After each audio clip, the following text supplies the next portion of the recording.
नहीं, सब महाराज के लिए काला दिन था। बेईमानों का राज नहीं है, छत्रपति शिवाजी महाराज का राज्य है, शाहू अम्बेडकर का विचार के राज्य है।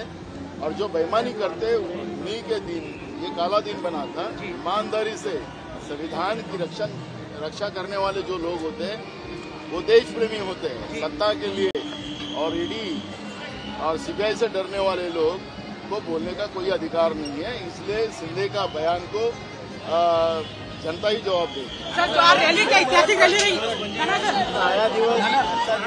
आजचा दिवस काळा आहे असे तर मुख्यमंत्री तर म्हणतात, काय सांगा? खरं तर आपणच बेईमानीनं राज्याचा मुख्यमंत्री होणं, ठोक्याच्या सरकारच्या माध्यमातून सत्तेत येणं हाच महाराष्ट्रासाठी काळा दिवस होता।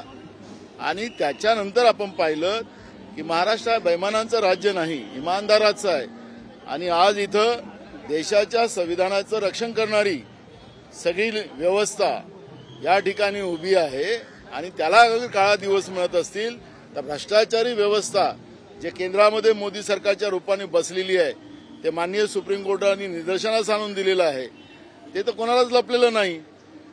ठेका घ्या न चंदा जमा करा हे कोणाचं हे आहे? देश विकून देश चालवणारी लोक, तानाशा प्रवृत्ती, त्याच्या सोबत जे लोक उभे आहेत ते लोक जे उभे आहेत तेच त्यांच्यासाठी तो काळा दिवस आहे। यासाठी संविधान आणि लोकशाहीचं रक्षण करणारी लोक इथं एकत्रित आली तर बेईमान लोकांना असं बोलावंच लागेल।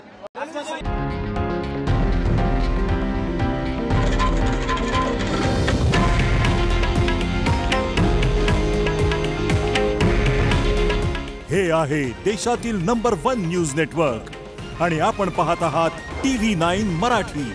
काळजी तुमची, हित महाराष्ट्राचं।